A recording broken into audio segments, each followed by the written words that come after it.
Si cada país contabilizaba como se le daba la gana, sí.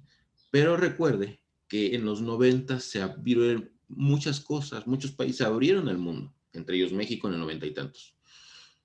Entonces, los hombres poderosos, los hombres ricos, las grandes corporaciones, empezaron a tener un problema muy importante. ¿Cuál fue este problema que empezaron a tener los grandes empresarios, las grandes corporaciones? De que yo tenía una empresa en México y a la vez la misma empresa estaba en Brasil. Y yo veía que cuando la ponía en México llevaban la contabilidad a la mexicana, pero cuando yo iba a Brasil lo llevaban a la brasileña. Y eran la misma empresa, pero por estar en diferente país no los podía comparar, ya sea que lo mexicano lo cambiaba a lo brasileño o lo brasileño lo cambiaba a lo mexicano. Entonces, esto no me gusta, no se puede, o sea, no es correcto esto. Es con mucho trabajo. Ahora piensen muchos empresarios mexicanos así. Ahí tienen empresas en México y en Estados Unidos.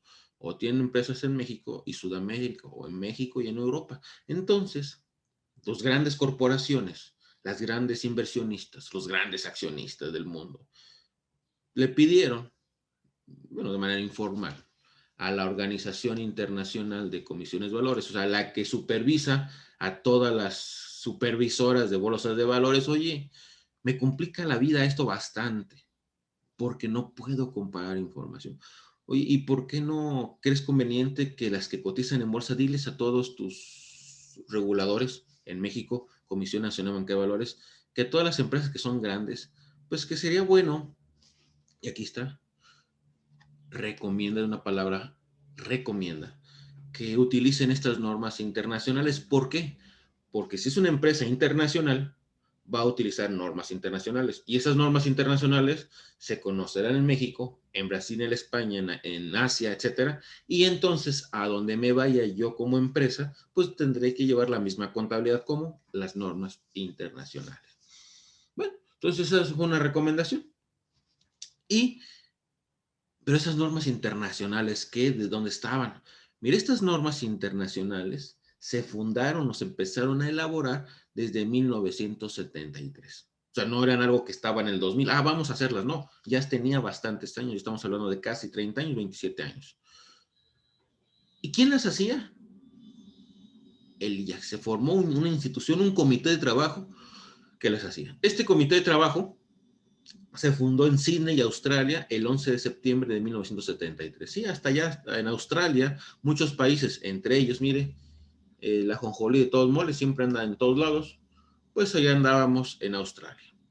Y allá entonces, estos países en 1973 acordaron crear este grupo de trabajo para poder desarrollar un libro donde se formularan las normas contables con varios criterios de estos países, por ejemplo, Estados Unidos, Francia, Irlanda, Japón, o sea, de varios países, de varios continentes, aquí de 4 continentes, para poder llevar a cabo eh, un libro que sea de uso universal, porque este problema que yo les platicaba hace rato, de que en México cada quien contabilizaba como sea, no se veía en México, sino vea, esta fue una característica internacional del 73 y si regresamos a la historia, México lo implementó en el 74. Es decir, los 3 mexicanos que andaban por acá, en Australia, en septiembre regresaron a México y contaron esta historia en México. Oye, están haciendo en Australia, hicimos un grupo de estudio que va a hacer normas de contabilidad, porque aquí en México no las hacemos tan bien. Y entonces por eso se creó la Comisión de Principios de Contabilidad en el 74, porque por idea de este grupo de trabajo internacional. Bueno, este grupo de trabajo IACS, Comité Internacional, bueno, Comité de Normas Internacionales de Contabilidad, tenía la característica similar que en México. Bueno, este también hacía dos cosas. Emitía las normas o los boletines, aquí está en inglés y en español, normas internacionales, y también emitía un documento complementario llamados interpretaciones o SIC. Bueno, este organismo era hijito del IFAC. ¿Quién es el IFAC? la Agrupación Internacional de Contadores. En México es el Instituto Mexicano de Contadores Públicos. El instituto pertenece al IFAC. El IFAC, entonces, es como la agrupación internacional de contadores, llamada federación, porque agrupa varias instituciones. Y entonces, este IACS, que funcionó del 73 al 2000, 27 años haciendo normas de contabilidad, pues las hacían de vez en cuando, no les prestaban mucha seriedad. ¿Por qué? Porque nadie les hacía caso, porque cada país había copiado esta idea y cada país empezó a hacer sus reglas contables. Y entonces, pues había un libro internacional, pues que rara vez se volteaba a ver. Sí se volteaban a ver las empresas internacionales, las que pues tenían operaciones en varios países, pero nadie de manera obligatoria, ¿no?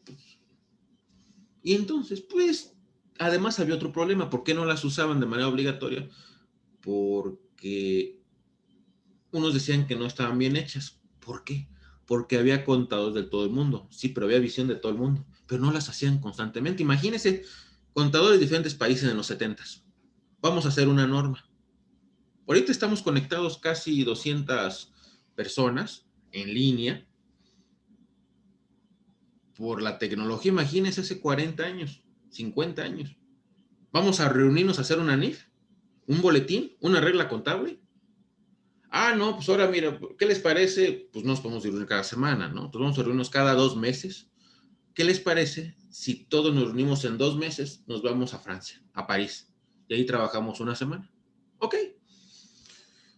Después iban en 2 meses, 3 meses más a otra parte a trabajar. No es, recuerden, no estaba esta comodidad de mandar correos, email, no era tan fácil. Y entonces, pues era como un trabajo en equipo. Vamos a hacer oye, ¿qué tenemos en común todos? Inventarios. Ah, perfecto. Vamos a hacer la norma de inventarios. Tú, exagero, acuérdate, es novela, tú te vas a encargar de los cargos. A ver, los de Asia, que se encarguen de los abonos. Los de Oceanía, que se encarguen de cómo van en el balance. Ustedes allá en América, divídanse cómo van resultados. Como un trabajo en equipo. Entonces, imagínense, pues ya cada país, los mexicanos llegaban. Ah, a nosotros nos tocó saber de qué se abona la cuenta de inventarios. Híjole, tengo que hacer eso. Primero, no me pagan por hacerlo. Tengo que trabajar.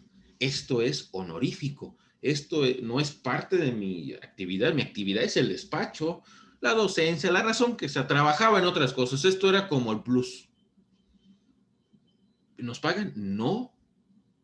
En el tiempo libre lo hago. Ahorita urge, como dicen, urge lo urgente, lo que es para ayer. Entonces me voy a poder dedicar mejor. Mejor me pongo a trabajar. Y ya que en mis ratos libres, pues empezaré y les mandaré una carta, etcétera. Y ya ver cómo nos va cuando nos reunamos en 2 meses en París. Entonces imagínense el proceso tan lento de esto. Estaban bien las normas, sí, pero tenían ciertas deficiencias porque eran lentas en su elaboración.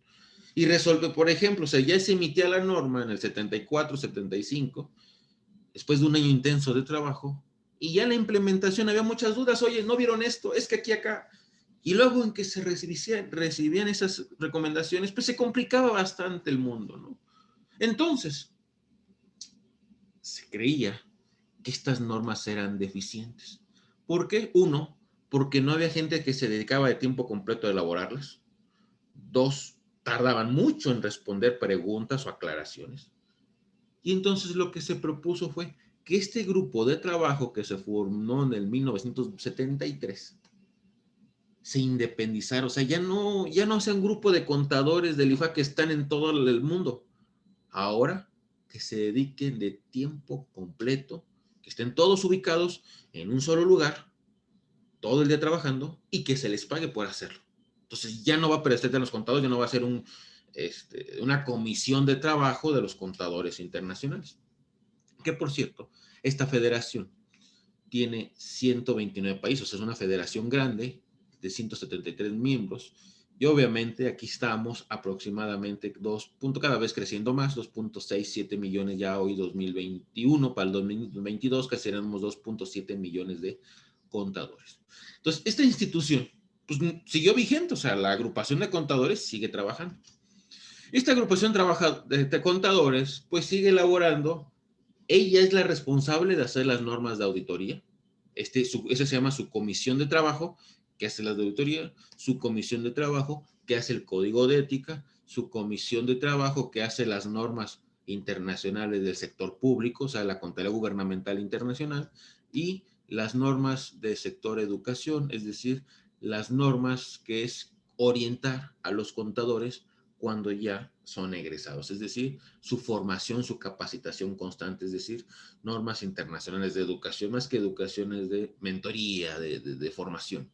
Bueno, entonces este organismo internacional, la que agrupa a los contadores, pues sigue viva, pero aquí tenía otra, aquí estaba la quinta, me regreso, que era esta, IAX, aquí va, aquí estaba. Pero se independizó, dijo adiós, yo no puedo trabajar como ustedes, yo ya no voy a ser hijita de ustedes, yo ya necesito independizarme, necesito ganar mi dinero, porque pues, no me puedo reunir de vez en cuando. Y entonces, solamente este IFAC, hija de la Federación, pero ni IAX, de la Federación de Contadores, solamente trabajó 27 años, haciendo normas de contabilidad internacionales y sus interpretaciones, es decir, como boletines, ¿sí? Circulares. Fíjense, ya tenemos estas dos historias, México con lo internacional. ¿Ok? Bien, al independizarse, ¿cómo se independizó? Bueno, del lugar de IAX, del lugar de terminar con C, terminó con B. Ah, caray. Entonces, nomás cambió una letra, sí. Ahora es Yasby. A ver. ¿Y qué significa esa letra diferente? Bueno, antes era comisión o comité que se reunía de vez en cuando, esporádicamente. Ahora es board, consejo. Un consejo es permanente. Es todos los días estamos trabajando, ¿ok? Somos del sector privado y además buscaremos financiamiento para poder que nos paguen a los contadores o los investigadores que trabajemos aquí de tiempo completo, ya nada de que mis ratos libres, sino de tiempo completo para elaborar esta normatividad internacional. Bueno, entonces los investigadores son 14, aquí está, son 14 investigadores de todo el mundo. Bueno, prácticamente son 4 de Estados Unidos, 4 de Europa, nos quedan 5, póngale 2 de Asia, uno de México para abajo, uno de África y uno de África, Oceanía y uno de Asia, y uno de Oceanía, ¿no? O sea, pues, casi México pues no tiene injerencia acá. Y que representa a México de estos 14, pues es México y con toda Latinoamérica. Y el más poderoso país de Latinoamérica, pues es Brasil. Entonces hay un brasileño que representa a México allá. Esto, pues tiene varios grupos de trabajo. Tiene un grupo que interpreta, que hace las interpretaciones. Ya no es un solo grupo. Hay un grupo que hace las normas, otro grupo que hace las interpretaciones, un grupo asesor y uno que se encarga de conseguir dinero, una fundación que se encarga de toda la parte de financiamiento. Entonces ya es algo más elaborado, ya no son un grupito de estudio que vamos a... No, ya tiene más forma. ¿Cuál fue el objetivo de este organismo? De evolucionar. En el 2001 fue cuando evolucionó. ¿Por qué? Porque ahora si me van a hacer caso, quieren que las hagan bien, pues vamos, pues paguen bien. Vamos a juntar dinero y vamos a desarrollar este buen trabajo. Bueno.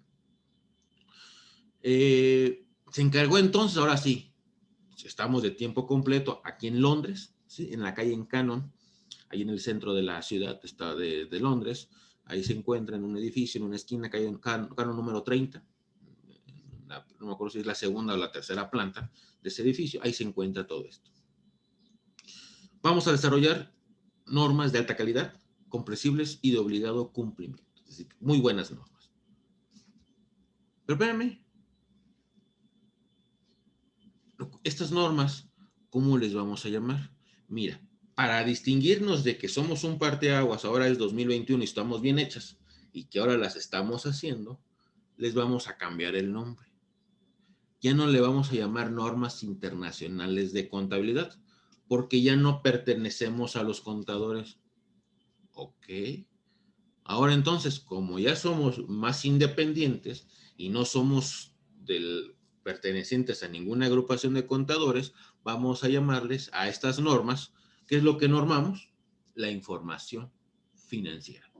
Entonces, a partir del 2001, cambiaremos de contabilidad a información financiera. Y solamente de nombre, a partir del 2001, todo lo que vayamos haciendo nosotros, todas las nuevas normas que se vayan requiriendo, les vamos a llamar a partir de este momento normas internacionales de información financiera. Son las mismas, son las mismas. Solamente si son de contabilidad, significa que se hicieron antes del 2001. Si se llaman información financiera, significa que se hicieron después del 2001. Pero son exactamente, o sea, forman parte del mismo libro, vaya. Y obviamente también tienen sus interpretaciones llamadas IFRIC. Entonces así estaba todo muy bonito desde el 2000. Fíjense, entonces ya cambió ahora, pero siguen siendo el mismo libro internacional, lo viejito con lo nuevo. Bien.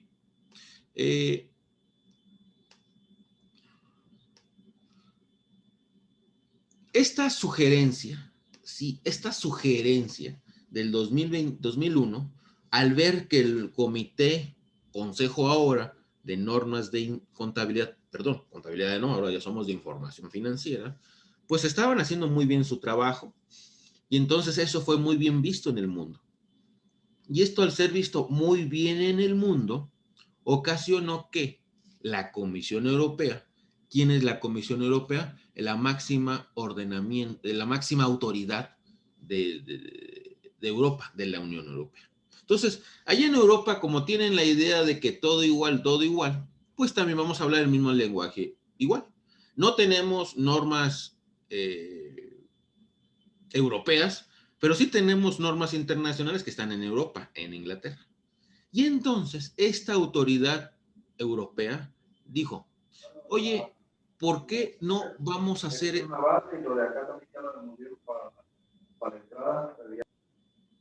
¿Por qué no vamos a utilizar...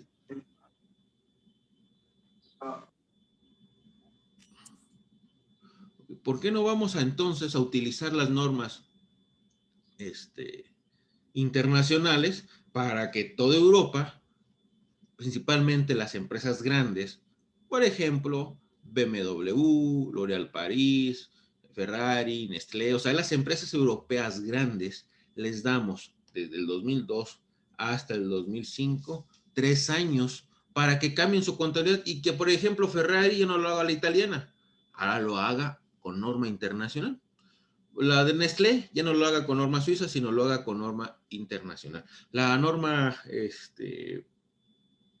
por ejemplo, los españoles ya no, entonces vamos a utilizar esto. Y les doy 3 años. ¿Por qué? Porque vamos a fortalecer esto. Acuérdense que en Europa, desde hace ya más de 20 y tantos años, tienen la idea de que todos iguales. Misma moneda, mismo pasaporte, mismo lenguaje casi, tienen todo igual. Y entre ellos, estas cosas iguales, misma contabilidad. No más aquí que no hay que olvidar una cosa. Nos estamos olvidando, dejando de lado un país muy importante.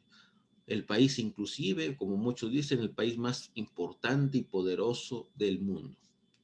Y entonces, espérame.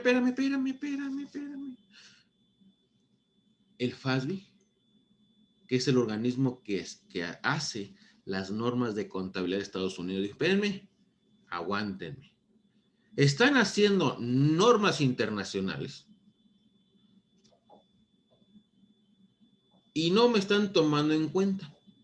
O sea, sí hay gringos allá, pero yo soy el famoso FASB. Yo hago normas de contabilidad. ¿Por qué no hacen usar? Mejor, ¿por qué no usan las mías como internacionales?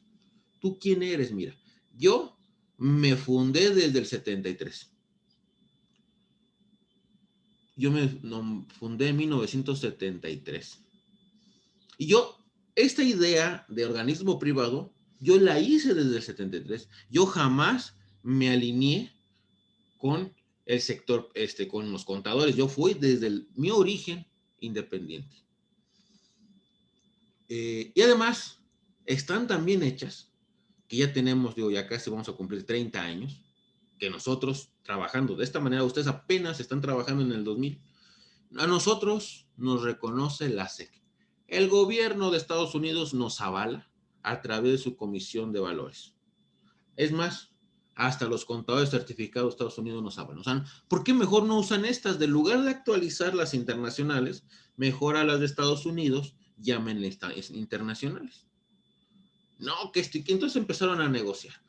Mira, los principios los de Estados Unidos se llaman US GAAP. Son los principios de contabilidad generalmente aceptados de Estados Unidos. Traducción, en inglés, US GAAP. Aquí está.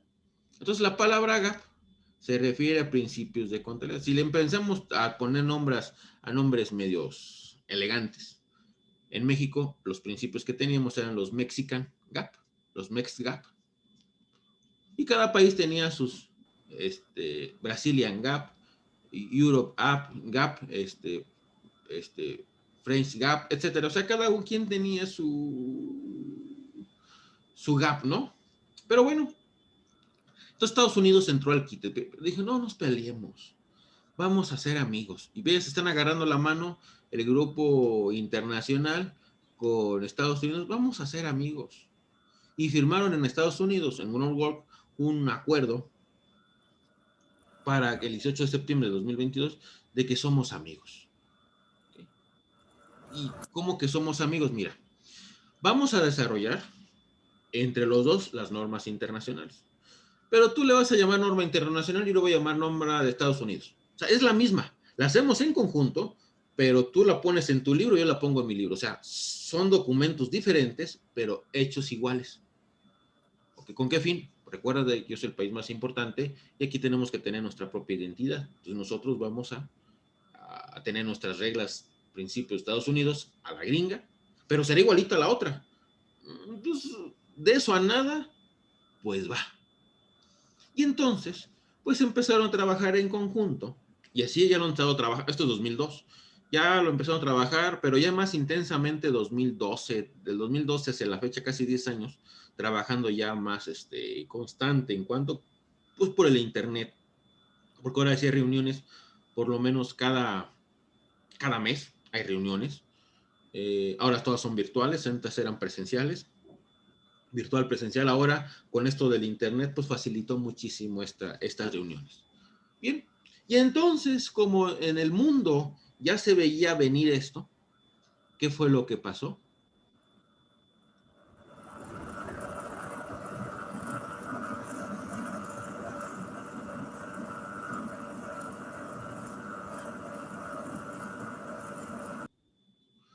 Como en el mundo se vio venir esto, los países estuvieron, caray, híjole, ¿me alineo o lo hago por mi cuenta? Entonces, espérame, entonces a nivel internacional, muchos países pues le entraron a esta norma internacional y otros países, pues no, más bien el gobierno los impuso, como el caso de la Unión Europea. Bien, bueno, esta situación de que te tienes que alinear con normas internacionales en el mundo, podrá haber países que requieren, aquí está México, requiere a las empresas que cotizan en bolsa que utilicen estas normas. Países que las permiten pero no las requieren, o sea, otros países, pero en resumen, ¿qué países de una u otra manera utilizan las normas internacionales? Aquí está. Prácticamente todo el mundo las utiliza. Cada país con determinadas características, pero las usan. ¡Wow! ¡Qué bien está esto! Bueno, esa es la historia internacional. Ya ahora podemos mezclar las dos historias. Bien. Y entonces, esa historia internacional de México, bueno, la internacional de México, ocasiona ir a la segunda letra. ¿Cuál? ¿Quién es el responsable de emitir la normatividad en México? Bien. Ahora entonces, el ABC, ahora la letra B, el órgano emisor de las normas de información financiera. ¿Quién es? En México, el Consejo Mexicano de Normas de Información Financiera, acrónimo CINIF. Bueno, el CINIF, ¿se acuerda del relajo internacional? Que en el 2000 les hicieron el feo a las normas locales y empezaron a ver las normas internacionales. En el 2002, la Comisión Europea dijo que eran importantes las normas internacionales, que las obligó a todas las empresas, etcétera.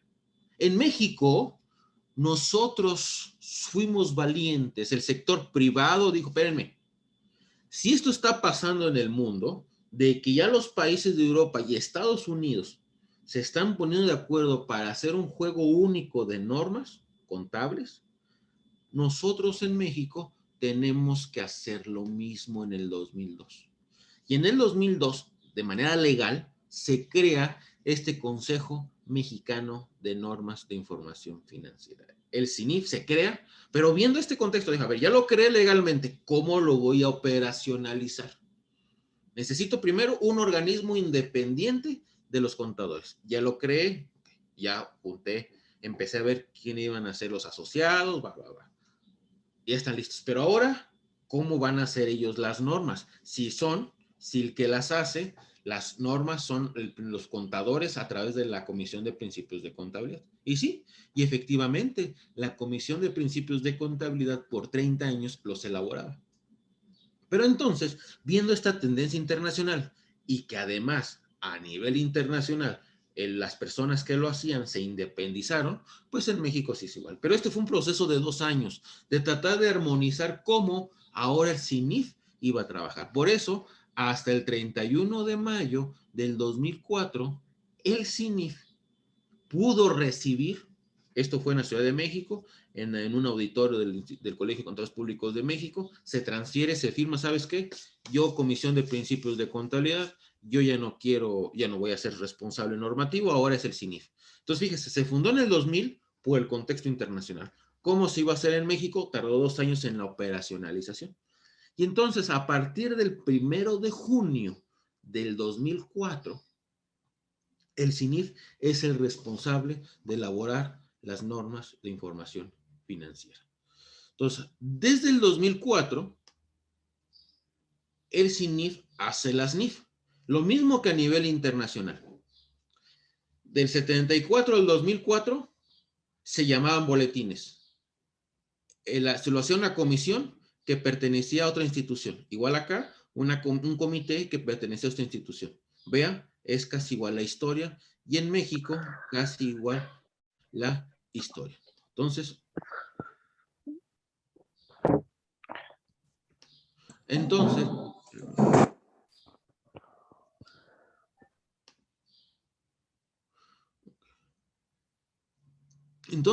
en el 2004, el CINIF fue responsable de emitir la normatividad. Ahora, como soy consejo de NIF, pues le voy a llamar a todo lo que haga, le voy a llamar NIF.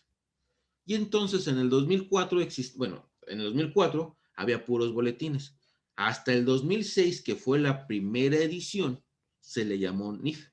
Y en ese libro, pues en este libro de las NIF, hay NIF y hay boletines. Conviven los dos. Solamente cambia el nombre por la fecha en que fueron emitidos. Bueno. ¿Quién es este CINIF? ¿Quién es este organismo emisor? ¿Quién es? Bueno, este organismo emisor, como vemos, es una institución privada, es una AC, que tiene varios asociados. Y vamos a verlos. La estructura aquí queda mejor explicado. Los asociados, hay una asamblea de socios, los dueños, es una AC. Si fueran la sociedad anónima, serían los dueños, pero acuérdense, es algo que queda más claro. Son los dueños. ¿Quiénes son los dueños? Los banqueros, las casas de bolsa, las aseguradoras, las escuelas de contabilidad, el Banco de México, los empresarios, los hombres de negocios, la bolsa de valores, los contadores, ya no son amos y señores, ya ahora nada más son uno de tantos socios, y los financieros. Todos ellos son los asociados. Y además, ¿a quién cree que invitan? Miren nomás, al gobierno, a la Comisión Nacional de Banca de Valores, a la Comisión Nacional de Seguros y Fianzas, a la Secretaría de Función Pública y a la Secretaría de Hacienda y Crédito Público. Todos ellos, todos ellos son los asociados, todos ellos son los que mandan en el CINIF. ¿Sí? Todos ellos son los responsables, la autoridad, es como la Asamblea General de Accionistas. Esta es la Asamblea de Asociados y Nominaciones. Y entonces, aquí viene una pregunta interesante para los que nos van a acompañar el próximo miércoles a otra sesión. Los efectos fiscales de las NIF. Simplemente vea, ¿serán obligatorias las NIF fiscalmente hablando? Cheque esto. Hacienda está aquí. Hacienda está aquí. En la máxima autoridad. ¿Por qué? Porque es un organismo regulador. Todos quieren que hablen el mismo lenguaje, que la contabilidad sea una. Entonces, aquí está Hacienda. Y este es un tema interesante para el próximo miércoles, las NIF y sus efectos fiscales. Muy buena charla, no se la pierda, próximo miércoles igual de 9 a 10 y media. Veremos ahora la parte de NIF, pero con fiscal. Simplemente este detalle. Oiga, ¿por qué está Hacienda aquí? ¿Por qué está Hacienda? No, ni modo que nomás pues está de chismoso, no. A mí me interesa las NIF porque quiero que los contribuyentes cumplan NIF. Reflexionero, ¿no? Pero bueno, seguimos con la estructura. Estos son los dueños, necesitan un consejo directivo. Es decir, ¿quién dirige? O sea, un consejo de administración como una empresa normal. Y aquí están, mire, puro amigo elegante, puro trajeado. Aquí están los nombres. Pero bueno, este consejo directivo cada año cambia. Este es el actual, se acaba de modificar ahora en mayo, bueno, en junio, a partir de junio, porque cada mayo es cuando es la asamblea anual. Y a partir de junio, este es el nuevo consejo directivo. Mire, ¿quiénes son los directivos del CINIF? Socio director de un despacho muy grande, de los 4 más grandes del país. ¿Quién es el número 2? Socio director de uno de los despachos más grandes del país. Mire, socio director de uno de los despachos más grandes del país. Socio de un despacho muy grande, socio director de un despacho muy, bueno, no tan grande, pero de los como número 12 del país, el mero jefe de contabilidad de Cemex, los contadores, y, entonces, obviamente el Banco de México. Esos son los que dirigen la parte administrativa del CINIF. Oiga, ¿puro peso pesado? Sí. ¿Quién vigila a estos? Nuevamente, puro socio pesado de los despachos más grandes del país. O sea, como podrá ver, o sea, los despachos son los que llevan eso, sí, porque es una institución privada. ¿Ok?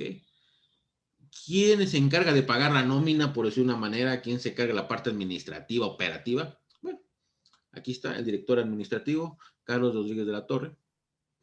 ¿Y quién? O sea, esto es lo administrativo, pero ¿quién las hace? Mire, las hacen 4 investigadores aquí, 4. Pero estos investigadores reciben ayuda, orientación, como su nombre lo dice, es un comité, un grupo de trabajo técnico que consulta, que orienta, que apoya, que coordina y que les dice hacia dónde van. Aquí somos 20, aquí son 4. Estos son los autores, no somos los consejeros. En total somos 24 personas técnicas, 20 consejeros, 4 investigadores.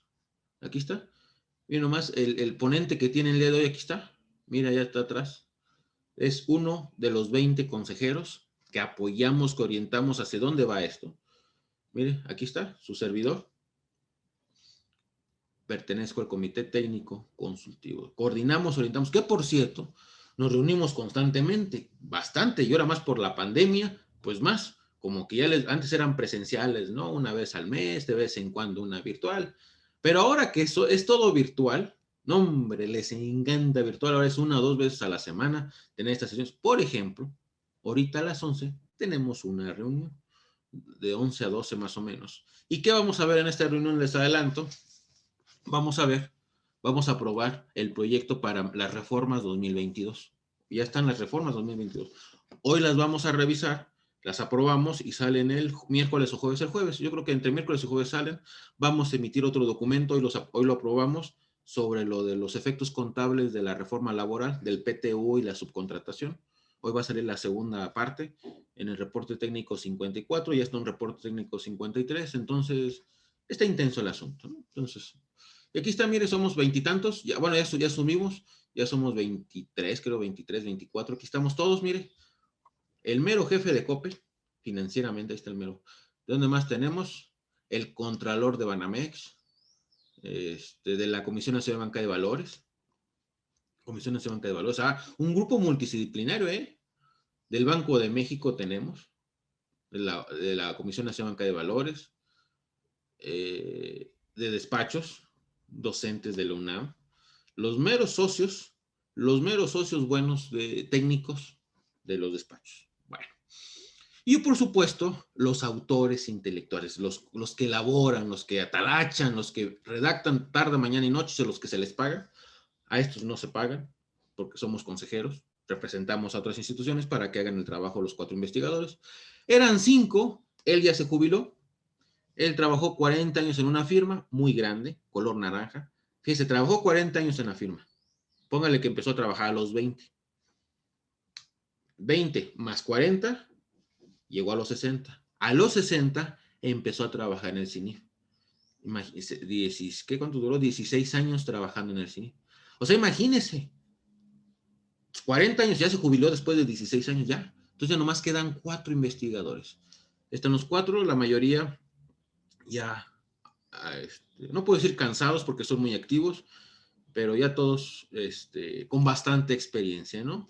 Socio de un despacho 40 años en un despacho azul, socio de 40 años en un despacho azul, fue investigador del Instituto Mexicano de Contadores Públicos, al igual que ella, es la mera jefa. Estos son los 4 responsables de este librito. ¿Okay? Bien, esta es la estructura del CINIF. Ellos son los responsables de hacer las NIF. Las NIF, como les comentaba, se empezaron a elaborar desde el 2006. A ver, ¿en el 2002 se fundó? Sí. ¿Cuándo empezaron a trabajar? 1 de junio del 2004. ¿Y por qué hasta el 2006 está la primera SNIF? Porque empezaron el 1 de junio. Junio, julio, agosto, septiembre, octubre, noviembre y diciembre. En 7 meses no alcanzaron a hacer la primera edición. Tuvieron 12 meses más de 2005 para poder, así en 19 meses, tener un libro. Ahora sí ya muchas cosas adecuadas, corregidas de los principios de contabilidad. Obviamente en este libro están las NIF y muchos principios de contabilidad. En el 2007, las NIF, un poquito más de NIF y menos principios de contabilidad. En el 2008, más NIF y menos principios. O sea, la idea era ir matando los principios. Y hoy, aquí está todos. Sugerencia, cómprelos todos. No, bueno, ya no, ya compre el vigente porque es el que hay que estudiar. Hoy nos encontramos, aquí, este es el interesante, Esta es la 16ª edición. 16 ediciones de este libro. Obviamente en este libro ya casi todos son IF y solamente en el libro 2021 quedan 2 boletines y una circular. Para el libro del 22, que ya estamos por terminar, yo creo que, ojo, por cierto, es muy importante. Ahora la forma de trabajar ha cambiado y esperamos tener listo el libro como en octubre para que salga a la venta en diciembre. Sí, en diciembre del 21 hay un compromiso de que salga a la venta, antes de que usted se vaya de vacaciones, antes de Navidad, feliz año, ya pueda tener el libro de las NIF 2022 a la venta. Bueno, en ese libro 2022 solamente ya existirá un solo boletín. Puras NIF y un boletín. Como podrá ver, cada vez esa es la tendencia. Bien. ¿Por qué se actualizan los libros? La idea es que cada año el libro mexicano se actualice con base en el libro internacional, porque todos los países lo están haciendo con base en las normas internacionales. Y eso se llama convergencia. Convergencia es que el libro mexicano se parezca al libro internacional. Eso es converger, que cada vez este libro se parezca a la edición internacional. Y entonces, aunque se redactan de diferente manera, unas en inglés, porque están en Londres, y otras están en español, y aunque se estructuren de diferente manera, pero en la esencia, el tratamiento, el cargo y el abono sean iguales, se llama convergencia. Aunque están redactados en diferente orden, pero al final se llega al mismo cargo y abono, eso se llama convergencia. Me imagino entonces, ahora se preguntará, ¿y para qué queremos el CINIF? si muchos países lo que están haciendo es irse a las normas internacionales? Es correcto. Tiene razón, es correcto. Pero fíjese, esa pregunta que hoy nos estamos haciendo con esta charla, se la hizo el CINIF cuando ya tenía como 4 años, 3 años, cuando iba a sacar su tercera edición. Acuérdense, primera edición en 2006, en el 7, y cuando estaba elaborando, bueno, 2008 estaba, ya tenía 3 ediciones, y cuando estaba por sacar la cuarta, en septiembre, le preguntaron esto, oye, pues, no tiene sentido. Lo que estás haciendo es actualizar el libro mexicano a norma internacional, o como muchos dicen, estás tropicalizando el libro. Lo internacional lo haces a la mexicana. Oye, ¿y por qué mejor no hacemos el libro, ya utilizamos las internacionales? O sea, no tiene razón de ser el CINIF. ¿Para qué? El otro lo actualizamos, lo traducimos, lo actualizamos. No. Y el CINIF les contestó en aquel septiembre del 2008. Mira, si adoptamos plenamente el libro internacional aquí en México, para todos, inclusive para los estudiantes, para todos, pues sí, ya no habrá fronteras, porque como sepan contabilizar en México, sé la misma contabilidad en Europa. Excelente. No habrá conciliaciones.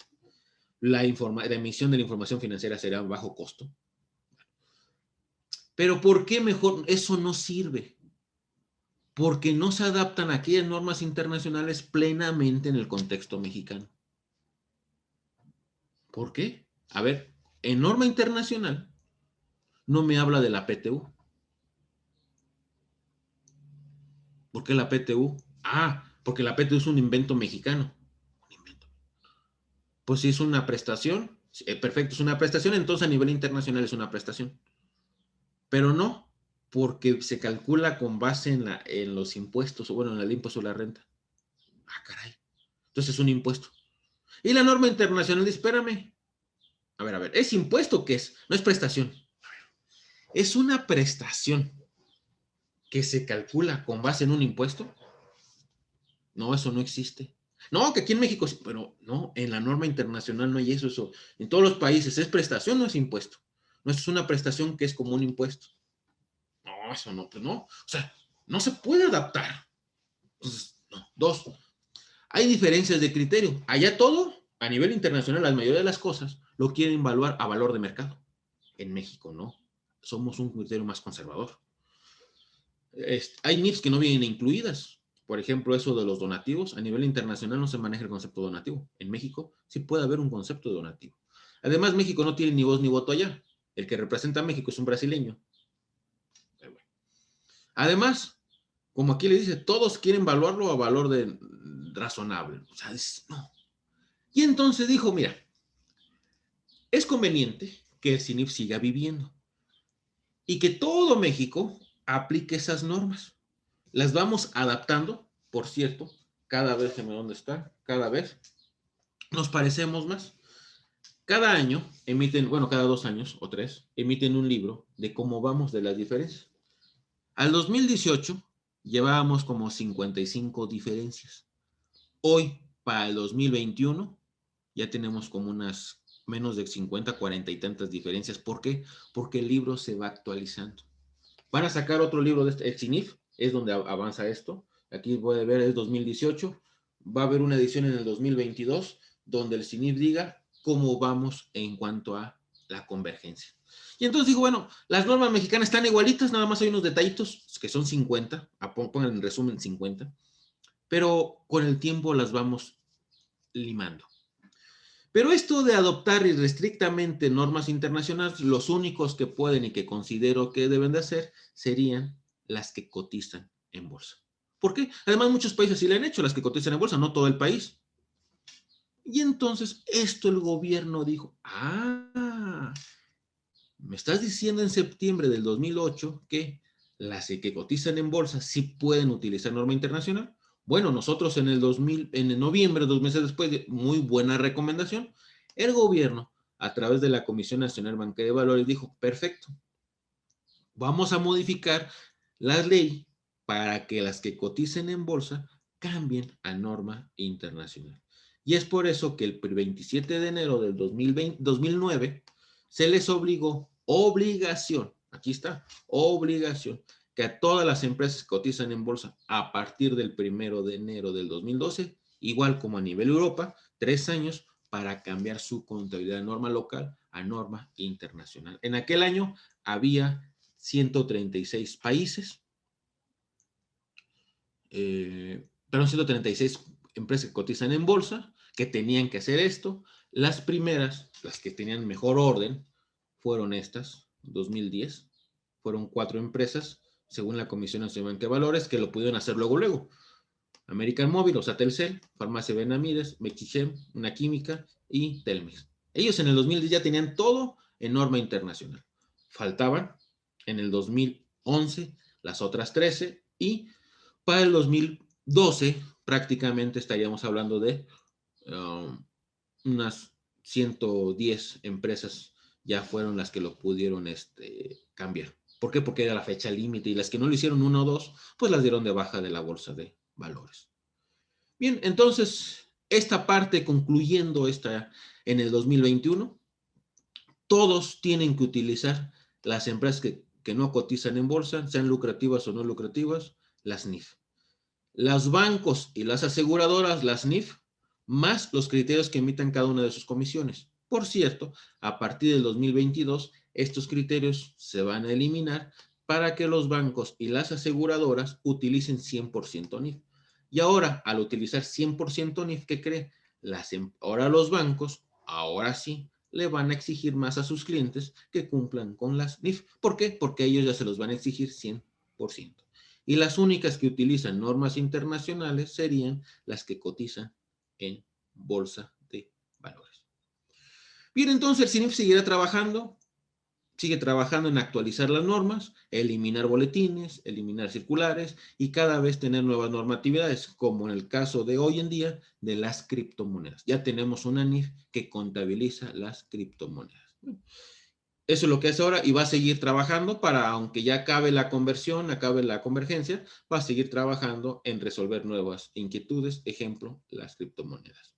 Bien, por último, nuestra última parte del día de hoy es lo referente a la C, que incluye el libro de las NIF. Entonces veremos la C, el ABC de las NIF, A, historia, B, quién las hace, C, cuál es la estructura de las NIF. Última parte, entonces, este libro de las NIF, ¿sí? Este libro que ve ahí en pantalla o que ve en la cámara, contiene todo lo que hace el CINIF, lo que hizo en su momento la Comisión de Principios de Contabilidad y me dice en qué casos utilizo esta parte de supletoriedad. Bien. Realmente lo que está en el libro, físicamente, es lo que es el CINIF, que es básicamente la mayoría, y pocos boletines. Hoy en día, 2 boletines y una circular. Esto que está realmente físicamente en el libro tiene 4 partes. El libro se divide en 4 partes. Primera parte, aquí está.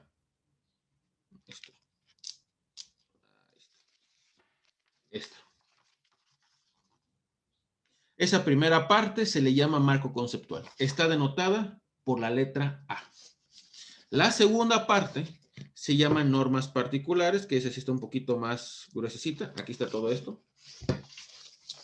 Eso sería las normas particulares. Esto se divide en 4. Mira, ahí están los 4 colores. Las B y C son los más gruesos, las D no tanto, y bien poquito tiene, aquí está, la E. ¿Okay? Luego tenemos una tercera parte,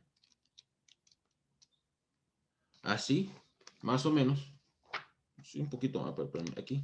Esto sería la tercera parte, las interpretaciones, y una cuarta parte, las orientaciones, ya son muy poquitas. Y al final tenemos algo que se llama, no está aquí, pero porque es como un anexo. Aquí está. Es un anexo que está. El famosísimo glosario. Esa no es parte, bueno, es un glosario para todo el libro. Y este glosario lo quiero mucho porque el autor, uno de los autores de este glosario, es su servidor. Entonces, se los recomiendo, chéquelo porque es un superglosario para todas las normas. Bien. Ya entendiendo la dimensión de que el libro tiene 4 partes, ahora voy a explicar por qué son 4 partes. Para eso, será el único momento que hablaré de la parte fiscal, o porque eso lo vamos a tocar el próximo miércoles, pero como buenos contadores siempre, no sé por qué, o profesionistas de la contaduría o estudiantes de contaduría, casi siempre tenemos aquí un fiscalista dentro.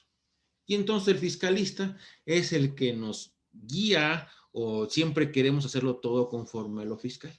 Bien. Entonces, piénsenlo en lo fiscal nada más 3 minutos. ¿Cuál es el máximo ordenamiento fiscal del país? Máximo ordenamiento fiscal. La Constitución. Es correcto. Toda la Constitución, no, nada más el artículo 31. Es obligación de los mexicanos, fracción cuarta. Contribuir al gasto público. Y una bonita historia que usted ya se sabe. ¿Okay? ¿Eso es lo más importante fiscal? Sí. Por eso los que son más buenísimos en fiscal tienen maestría en derecho constitucional o son apasionados del derecho constitucional porque es la base de todo. ¿Ok? Y entonces, reflexionamos. En esa fracción cuarta, me dice los impuestos que tengo que pagar. No lo llama impuesto, le llama acá que contribuir. Se deben llamar contribuciones. ¿Ok? Me habla de cuánto hay que pagar. No, solamente me dice de equitativa y proporcional. ¿Me dice cada cuándo pagar? No. Ok, entonces en la Constitución es la base general de los impuestos o de las contribuciones, ¿sí? Ok. Ok, entonces no, ahí no voy a ver objeto, sujeto, base, tasa y tarifa, no, porque es la Constitución. Ok.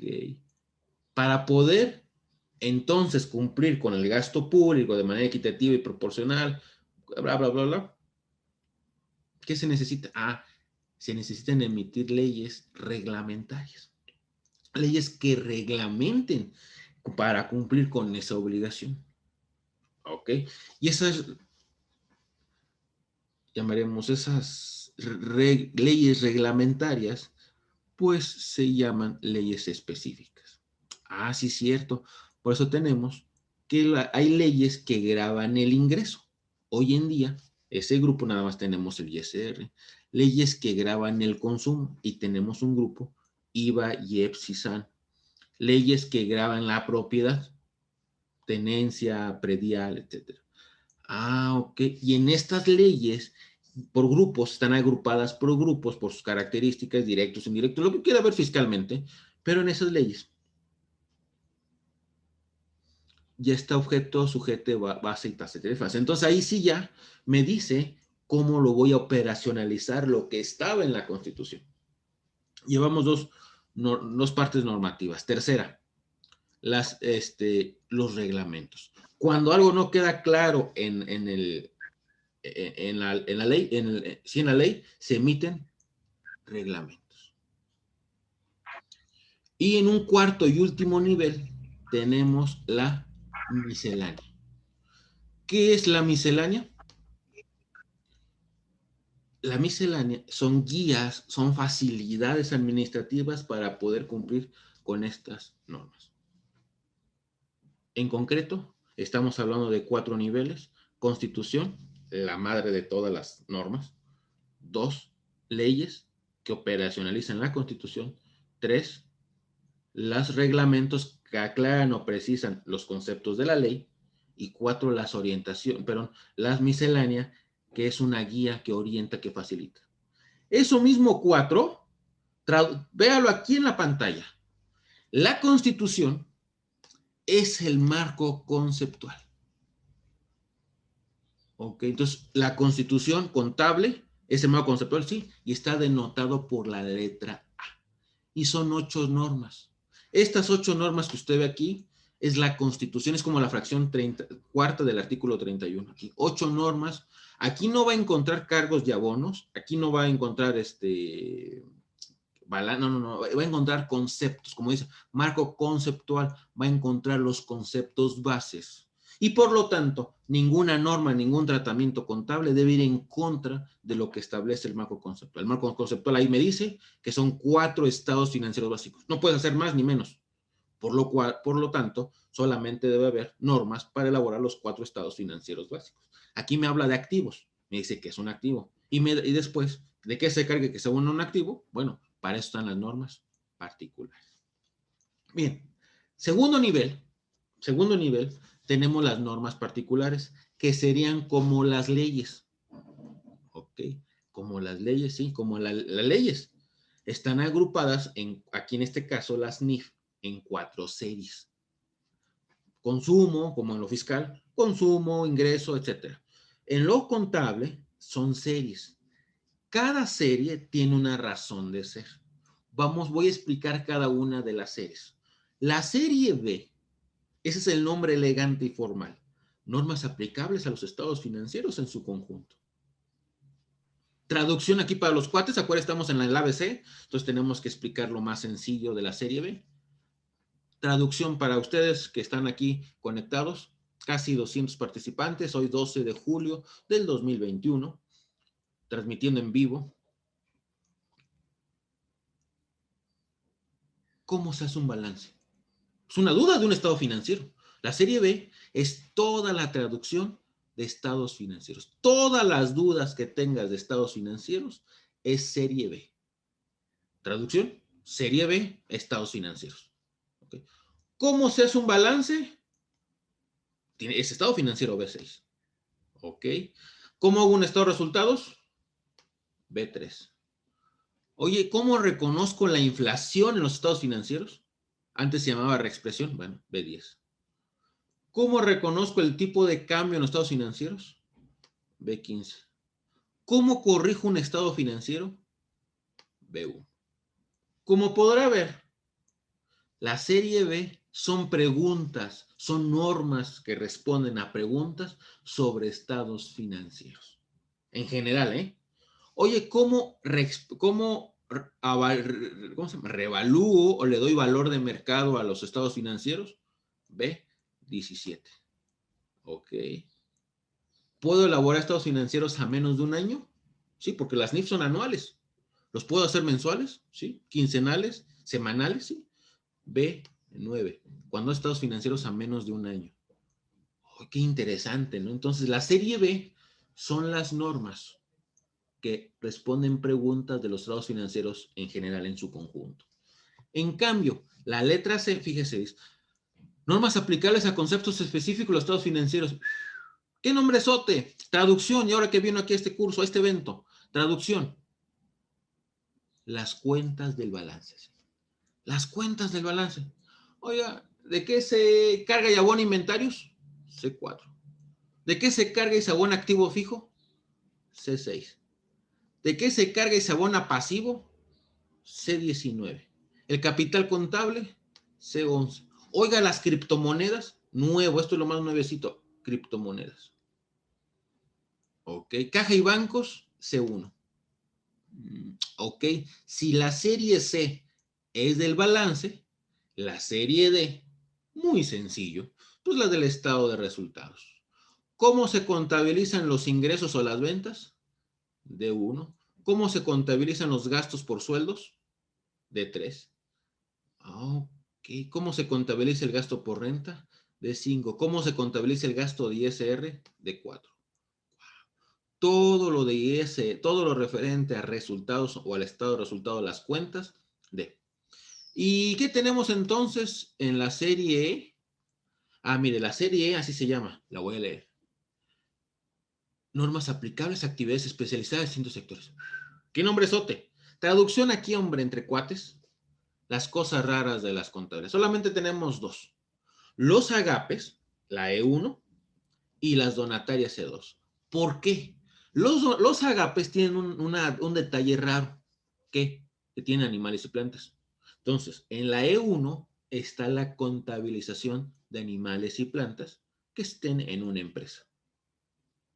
¿Por qué? Porque los agapes son los únicos que tienen animales o plantas. No hay otra empresa que tenga en sus actividades animales o plantas. Mm. Y donativos, pues solamente las donatarias. ¿Cómo contabiliza una donataria un donativo que da y un donativo que recibe? Para eso está la E2. Ok. Y el tercer nivel, ¿se acuerda que era constitución, leyes y reglamentos? Pues efectivamente, las interpretaciones son como los reglamentos. ¿Qué hacen? Aclaran o precisan conceptos que están en las normas, porque no están tan claros. Por ejemplo, miren nomás, voy a poner un ejemplo. Por cierto, en el material, lo rojo ya no existe, pero fíjese esta 11. Fíjese, alguien estaba leyendo las normas y tenía una duda. Oye, si esto no queda claro, ¿lo puedes aclarar? ¿Qué no queda claro? ¿Cómo voy a reciclar la utilidad integral cuando la reconocida, cuando suspendo la contabilidad de cobertura de flujos de efectivo? Yo sé que se quedaron igual. ¿Qué dijo? ¿Qué? No se preocupe.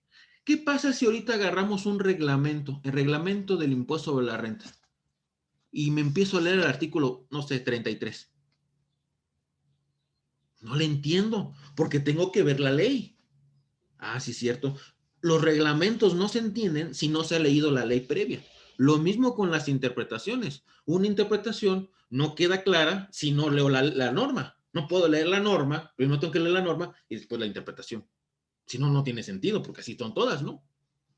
¿Cuántas interpretaciones tenemos hoy en día? 24. Esta es la última. No tenemos pensado otra interpretación posible. Hay una circular, como les comentaba, ya nomás nos queda una circular. Y por último, las orientaciones. ¿Qué son las orientaciones? Como una miscelánea, son guías, son cosas que facilitan su implementación, nos orientan a poder cumplir con las NIF. Estas orientaciones, estas orientaciones hoy en día solamente son 6. Todas, la mayoría, fíjese la que son de la 4, 5 y 6, todas estas, todas todas tienen que ver con el arrendamiento. Hay muchas dudas del arrendamiento. Entonces las orientaciones guían, facilitan la aplicación de la norma. Y por último, para concluir el día de hoy, no hay que perder de vista que las NIF me dicen en qué casos tengo que utilizar normas internacionales cuando el libro mexicano es incompleto, le faltan estos temas. ¿Cuáles son? La norma NIF A8 me habla de la supletoriedad y me dice cuando un tratamiento contable no esté en el libro mexicano, te tienes que ir a las normas internacionales nuevas o a las normas internacionales de contabilidad con sus respectivas interpretaciones. ¿Cuál en concreto? ¿Qué asuntos contables no están en México? Son estos. La contabilidad de las subvenciones o subsidios que recibimos del gobierno no están, no están contabilizados. No hay una norma que hable de subsidios.